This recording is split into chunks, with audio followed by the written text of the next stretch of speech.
Shuti bakunzi ba Gasabo TV twongeye kubasuhuza kandi tubifuriza ikaze. Nanone twongeye tugaruka aha kuri uyu mugezi w'Akagwagwa nk'uko twari twabasezeranije kugira ngo tubereke aho imirimo igeze mu gutunganya uyu mugezi. Mu by'ukuri ni umurimo ugeze ahantu heza kandi hashimishije. Nk'uko mubireba rero ku mashusho yanyu agaragara kuri ekara zanyu, ni uko imirimo igeze muri bitatu bya kane, bivuze ngo bari hafi gusoza.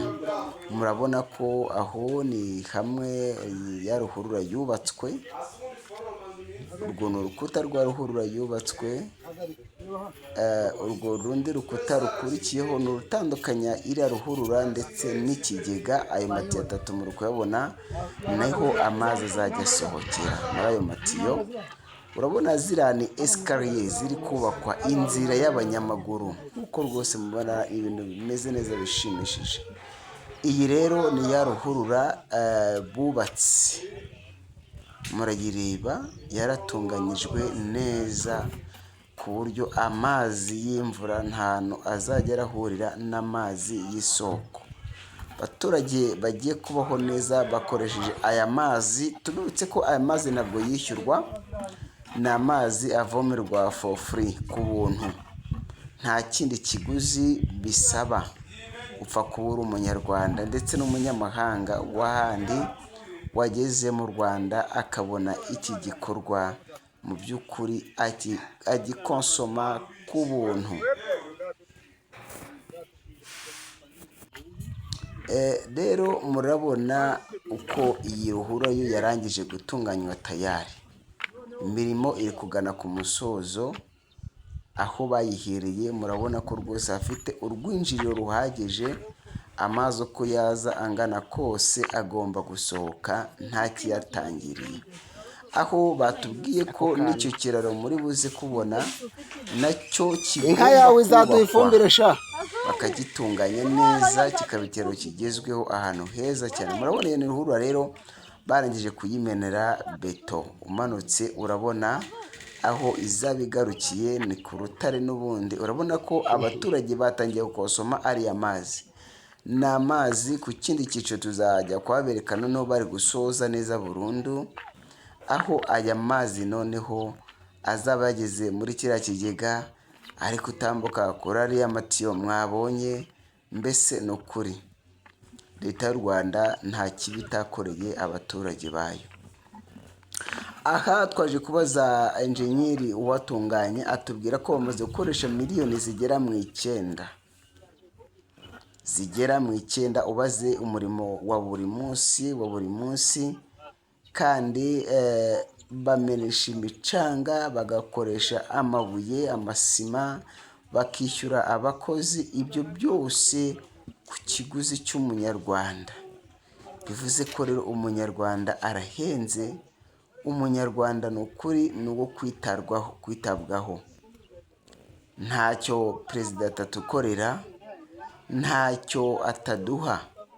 Icyo dusabwa ni ukurinda ibyo twamaze kugeraho. Ngira ngo rero abantu bari basanzwe bazi umugezi w'Akagwagwa, kuri video yabanje twarayiberetse tubereka uko hari hameze, ariko uyu munsi mu by'ukuri uhageze hari itandukaniro rinini cyane.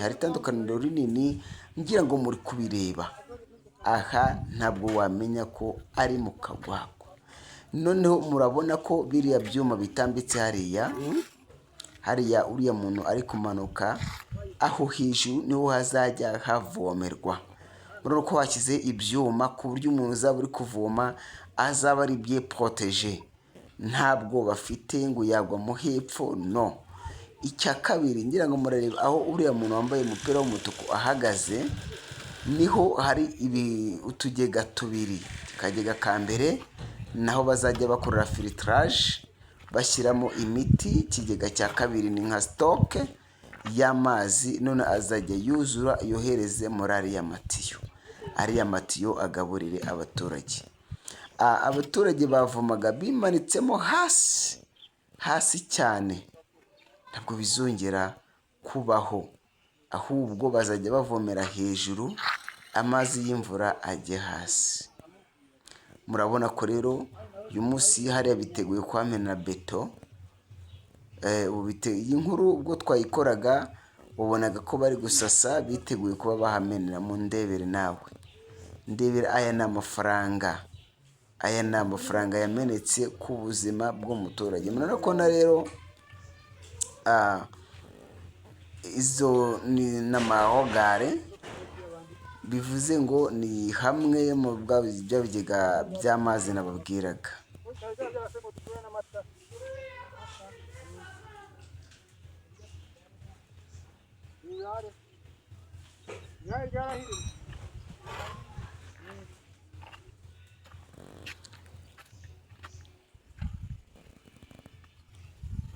Murabona icyo ni ikigega kizajya kirukiramo amazi, hanyuma amazi akabona akagera mu baturage. Nicyo cyari kiri kubakwa, cyarangije gupfundikirwa n'imipfuniko yacyo iri gukorwa, ntabwo kirarangira neza, ariko urebye mu by'ukuri iyo ni inzira rero izabigana ku mugezi, nta kugendera gutegwa, nta kugendera habi. Murabona ko rwose ni ibintu biteguye neza pe. Ni ibintu byo gushimira leta y'u Rwanda n'abafatanyabikorwa iba yohereje bagiye batandukanye. Ni ibintu by'agaciro, ni ibintu bihebuje ku buryo njyewe ntacyo nabasha kurenzaho usibye kuvuga ngo bravo kuri leta y'u Rwanda, u Rwanda rw'abanyarwanda. Ibi rero ni bimwe mu byo amahanga amwe yagiye ananirwa, ibyo bihugu byitwa ko bikize, ko bifite ubukungu, ko bifite ubutunzi, ariko byananiwe kwita ku baturage babyo. Rero umunyarwanda aho ari akagera hose, mu by'ukuri mumfashe dushimire perezida wacu, aba yakoze imirimo. Ndebera ni ukuri, ndebera, ntabwo wamenya ko hano ari hariya mu Kagwagwa, ntabwo wamenya ko ari mu Kagwagwa rwose. Ni byiza cyane rero, abaturage bagiye kujya bakonsoma aya mazi yo mu Kagwagwa, bagiye kubabyaza umusaruro. Hari abo twasanze bari kuvoma.